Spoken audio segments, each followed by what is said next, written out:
Un étudiant remet un devoir impeccable, puis lui demande de le réécrire comme un sermon de 1680. Le détecteur qui le signalait hier lui accorde soudain une note d'originalité maximale. Ce basculement ne vient pas d'une meilleure fraude. Il révèle une limite de conception. Épisode Détecteur de texte IA. Pourquoi ils ont déjà échoué. Chapitre 1 Le soupçon industriel. Quand un verdict statistique devient une décision contre quelqu'un. Dans une salle d'examen, une phrase suffit parfois à déclencher une procédure. Un pourcentage coloré apparaît à l'écran, puis une demande d'explication arrive dans la boîte mail. Pourtant, ce nombre ne prouve pas l'origine d'un texte. Il estime une ressemblance avec des régularités apprises. Le paradoxe est brutal. Les détecteurs prétendent reconnaître une production alors que les générateurs savent changer de production à la demande. L'enjeu n'est donc pas seulement pédagogique. C'est un problème de répartition du coût. L'institution veut filtrer à grande échelle, mais l'erreur est supportée par l'étudiant, l'auteur ou le créateur dont le texte devient suspect. Turnitin et Copylix vendent une promesse opérationnelle compréhensible, donner aux équipes surchargées un signal avant lecture. Ce signal peut avoir une utilité de tri, à condition de rester un indice. Dès qu'il devient une preuve, il inverse la charge. La personne accusée doit démontrer qu'elle a bien écrit ce que personne ne peut authentifier après coup. La recherche publiée sur Archive par l'équipe de l'Université de technologie de Sydney, dans le cadre de la compétition Eloquent 2026 Voigtkampf, met le doigt sur cette asymétrie. Un texte généré qui sort des habitudes stylistiques apprises par le détecteur peut le tromper de façon systématique. Chercher à imiter une prose humaine ordinaire ne produit pas le même résultat. Le premier enseignement est économique avant d'être technique. Un outil de détection ne vend pas seulement un classificateur. Il vend du temps gagné à l'organisation, tandis que le risque du faux positif glisse vers celui qui n'a ni accès au modèle, ni moyen simple de contester son score. Comment bâtir une décision légitime sur un signal que son propre adversaire peut déplacer par une instruction de style ? Chapitre 2 Le pas de côté.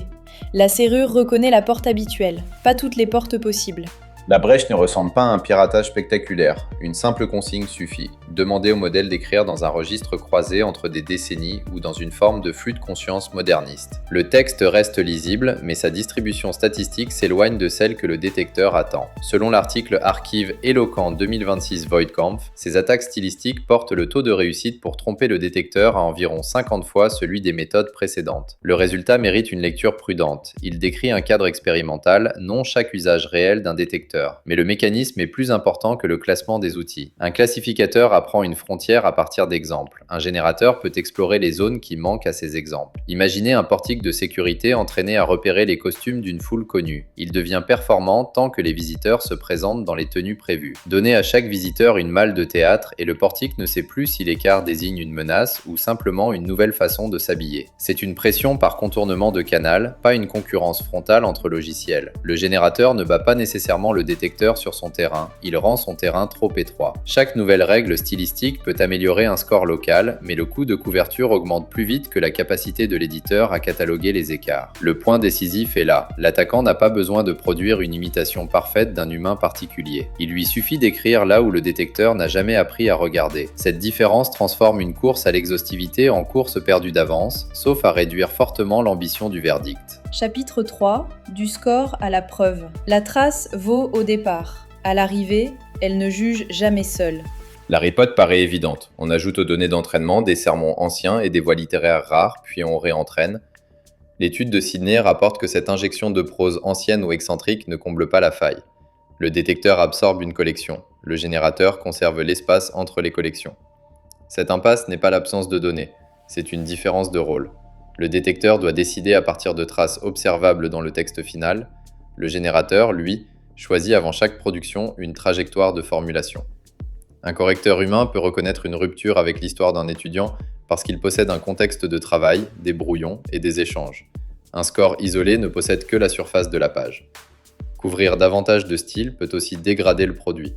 Pour éviter de rater des textes artificiels inhabituels, l'éditeur élargit sa zone de soupçon. Il risque alors de signaler des auteurs humains atypiques. Une personne multilingue ou un étudiant qui apprivoise la forme académique peut se retrouver dans la même zone qu'un écrivain à la voix singulière.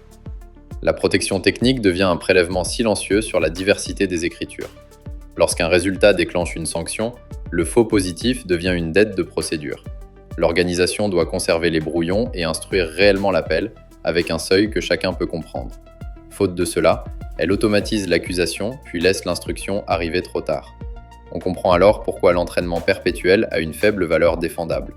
Il crée des dépenses récurrentes sans garantir une frontière stable, tandis que l'adversaire dispose d'un levier bon marché, une phrase dans une invite. Il faut donc déplacer la question. Au lieu de chercher le meilleur détecteur, demandons quel type de preuve résiste quand la forme du texte devient malléable. Il existe une autre famille de solutions, déplacer la preuve du texte vers son origine. Le tatouage numérique cherche à laisser une marque statistique lors de la génération. Les standards de provenance, comme C2PA, enregistrent plutôt une chaîne de métadonnées et de signatures sur le parcours d'un contenu. Ce ne sont pas les mêmes objets, et les confondre crée de fausses garanties. Une signature de provenance peut dire qu'un fichier a été produit ou modifié par un outil identifié, si la chaîne a été conservée.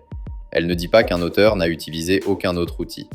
Le tatouage, de son côté, peut se dégrader par réécriture, traduction ou transformation. Dans les deux cas, l'absence de traces n'est pas une preuve d'absence de génération. Le coût réel dépasse l'achat d'une licence. L'intégration relie les outils de création à une gestion des clés. Les exceptions doivent être traitées pendant que les journaux restent conservés pour un recours. Cette architecture apporte de la valeur dans des flux fermés, par exemple pour une rédaction qui équipe ses postes. Elle peut aussi documenter un examen réalisé dans un environnement défini. Sa force s'effondre dès que le texte arrive par copier-coller depuis l'extérieur. Ce déplacement impose une décision plus fine. Dans un environnement fermé, la provenance peut documenter un parcours si les règles de conservation et de contestation sont nettes. Dans un espace ouvert, un document importé sans chaîne fiable reste opaque, même s'il paraît naturel au lecteur. Les plateformes doivent alors choisir ce qu'elles veulent prouver, plutôt que promettre une origine qu'elles ne peuvent observer. La question de la vie privée est tout aussi concrète. Une provenance détaillée peut exposer les étapes de travail, les logiciels employés, parfois les identifiants liés à un appareil. Pour obtenir une preuve encore plus robuste, l'organisation peut être tentée de collecter davantage qu'elle ne devrait. La sécurité du processus ne doit pas devenir une surveillance permanente de l'auteur. Cette frontière entre flux fermé et contexte ouvert prépare le vrai changement. Une institution ne peut plus vérifier à distance ce qu'elle voulait simplement interdire. Elle doit redessiner la décision elle-même. Chapitre 4. Évaluer autrement. La confiance ne revient pas par un score, mais par un dispositif. La grille utile part d'une distinction simple. Détecter une forme n'est pas établir une origine. Avant d'acheter un système, un responsable doit localiser la décision. Pour classer un très grand volume et prioriser une revue humaine, un signal probabiliste peut encore aider, à condition qu'aucune sanction ne dépende de lui seul. Attribuer une note, un diplôme ou une faute exige au contraire une preuve liée au processus. Cette règle change l'économie de l'évaluation. Un logiciel de tri peut absorber le flux entrant, mais il ne doit jamais faire disparaître le coût de l'examen contradictoire. L'économie apparente d'une automatisation totale se paie plus tard en contestation, en réputation et en travail de réparation. Le budget de revue humaine n'est pas le résidu du dispositif, c'est son assurance qualité. Dans une université, cette architecture impose aussi de former les enseignants à l'usage du signal. Un score déclenche une conversation documentée, jamais une notification punitive. Dans une plateforme, le même principe exige des voies d'escalade lisibles pour les créateurs. La technologie ne réduit le risque que si la procédure absorbe ses erreurs. Pour l'enseignement, l'évaluation peut s'appuyer sur un échange oral bref après la remise, tandis qu'un journal de recherche ou des versions commentées rendent le raisonnement visible. La défense d'une idée devient plus utile que la police de chaque frappe au clavier. L'objectif n'est pas de reconstituer une séance de rédaction, il est de vérifier la compréhension au moment où elle compte. Ce cadre permet aussi de sortir d'une interdiction irréaliste. Un étudiant peut utiliser une IA dans un périmètre déclaré, puis répondre de ce qu'il conserve, corrige et défend. La règle porte alors sur l'attribution, la qualité du raisonnement et la transparence de l'usage. Elle n'exige plus de prouver négativement qu'aucun outil n'a jamais touché le texte. Pour une rédaction ou une plateforme, la décision dépend de la conséquence. Une identité vérifiée et un contenu à fort enjeu justifient une provenance plus robuste. À faible impact, une modération légère suffit souvent. Entre les deux, il faut financer une revue humaine comme une fonction de décision, au lieu de la traiter comme le déchet coûteux d'une automatisation trop ambitieuse. Revenons à la copie transformée en sermon de 1680. Le détecteur n'a pas découvert que l'étudiant était redevenu authentique. Il a perdu ses repères. La question réutilisable est donc la suivante. Votre outil observe-t-il une propriété que l'autre partie ne peut pas modifier à faible coût ou seulement une habitude qu'elle peut contourner en changeant de voie ?